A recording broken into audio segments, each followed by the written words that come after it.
ছাত্র জনতার গণ অভ্যুত্থানে ক্ষমতাচ্যুত সাবেক প্রধানমন্ত্রী শেখ হাসিনাকে দেশে ফেরত পাঠাতে ভারতকে চিঠি দিয়েছে পররাষ্ট্র মন্ত্রণালয়। সোমবার 23 ডিসেম্বর দেশটির পররাষ্ট্র মন্ত্রণালয়ের মুখপাত্র রণধীর জয়সওয়াল এ তথ্য নিশ্চিত করেছেন। এক প্রতিবেদনে এ তথ্য জানিয়েছে ভারতীয় সংবাদ মাধ্যম ইন্ডিয়া টুডে।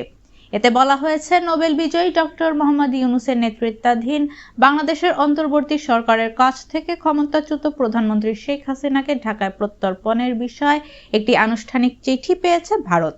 এদিন দুপুরে শেখ হাসিনাকে দেশে ফেরাতে ভারতকে চিঠি দেওয়ার বিষয়টি গণমাধ্যমকে নিশ্চিত করেন অন্তর্বর্তী সরকারের পররাষ্ট্র উপদেষ্টা মোহাম্মদ তৌহিদ হোসেন।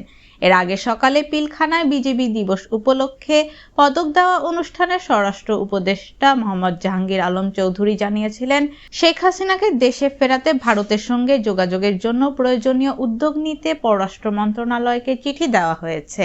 কোন উপায়ে শেখ হাসিনাকে ফেরত পাঠানো হবে জানতে চাইলে সাংবাদিকদের তিনি বলেন, আমাদের সঙ্গে ভারতের বন্দি বিনিময় চুক্তি রয়েছে।